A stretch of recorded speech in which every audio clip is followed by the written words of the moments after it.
প্রিয় দর্শক, আমরা এসেছি পাটুল গ্রাম নাটোরের চলন বিলের মাঝখানে, যেখানে থই থই পানি পানি যেদিকে দুচোখ যায় শুধু পানি আর পানি। এখানে গ্রামগুলো দ্বীপের মতো ভাসে আছে। গ্রামগুলো মনে হচ্ছে ভাসমান এক একটি দ্বীপ।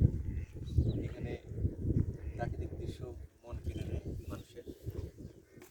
কচুরি পানা, মাঝখানে মাঝখানে বিদ্যুতের খুঁটি, যেগুলো বলে দিচ্ছে যে সভ্যতার আলো এখানে পৌঁছে গেছে। এখানে সেই পানির দ্বীপ গ্রামগুলোতে অনেক বিল্ডিং বাড়ি দেখা যাচ্ছে। তো আমরা এখানে আসতে পেরে নিজেকে ধন্য লাগছে।